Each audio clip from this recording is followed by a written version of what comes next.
안녕하세요. 즐기는 수영이라는 그 책에서 오늘은 그 4대 영법에 대해서 얘기해 보는 시간을 갖도록 하겠습니다.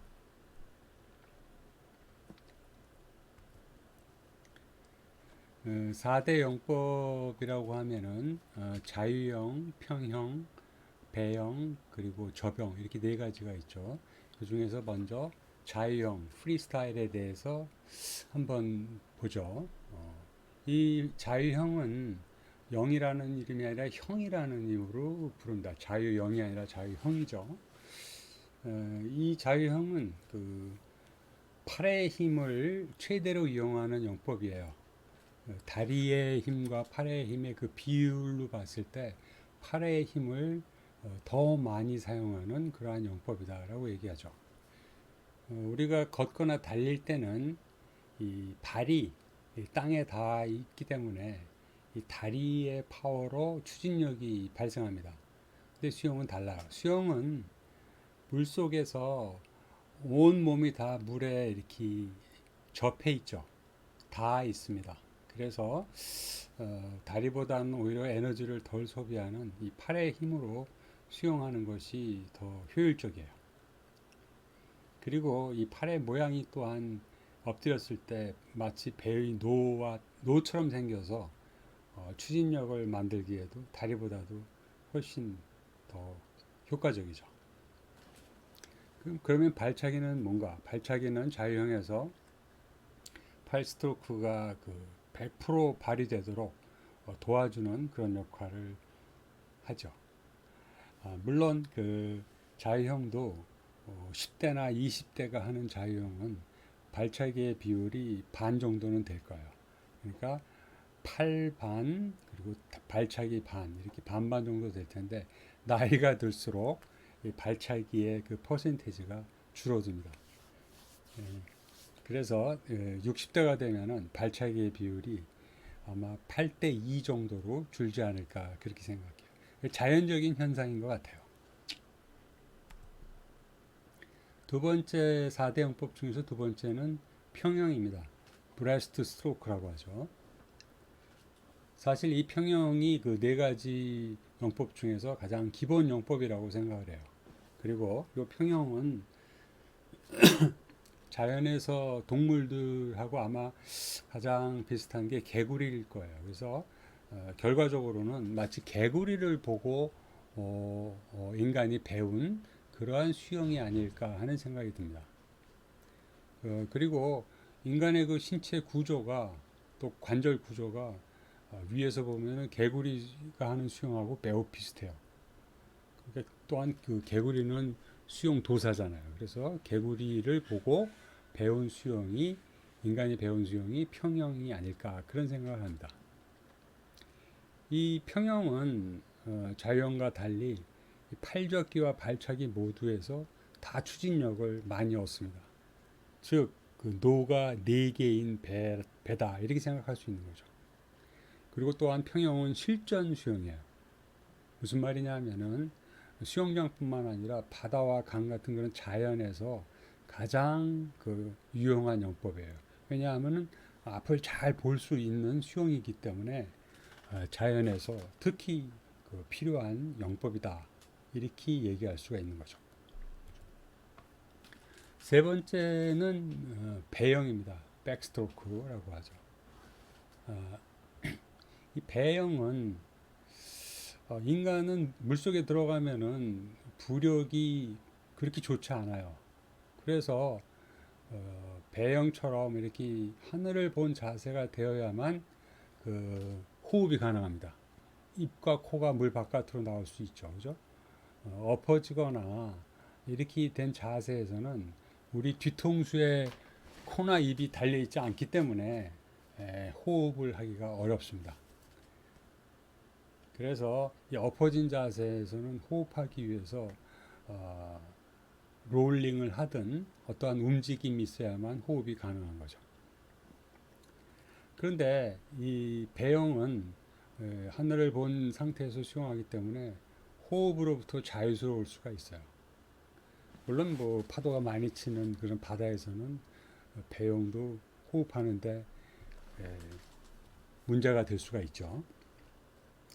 그런데 또한 이 배영은 단점도 있죠. 단점은 뭐냐면은 하늘 보고서 수영을 하기 때문에 이 수영하는 그 전방 주시가 어려워요. 앞을 보면서 수영하면 좋은데 앞에 뭐가 있는지 모르고 수영하는 그러한 영법이 바로 이 배영이에요. 그리고 또한 이 직선으로 가기도 어려워요.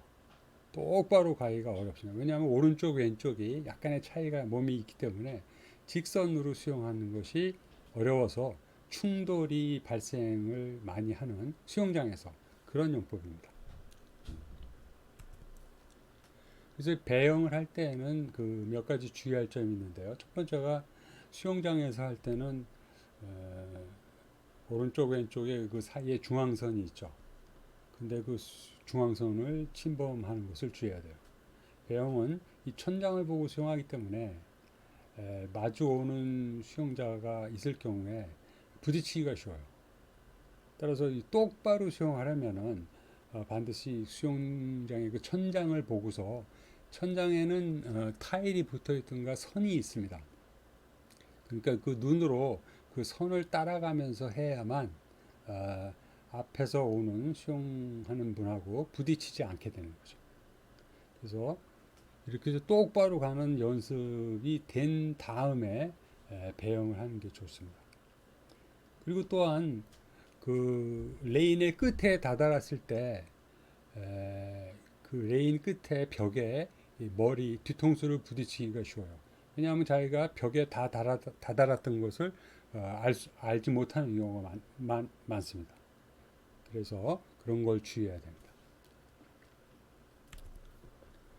마지막으로 4대 영법 중에서 저병이 있어요. 버터플라이라고 하죠. 이 버터플라이 저병은 자연의 동물 중에서 어떤 동물과 비슷할까 생각을 해보면은 물론 이름에는 버터플라이 스트로크라고 되어 있으니까 나비를 보고서 만든 수영이 아닐까 이렇게 생각하기가 쉽죠, 그죠? 하지만 버터플라이는 수영을 못하죠.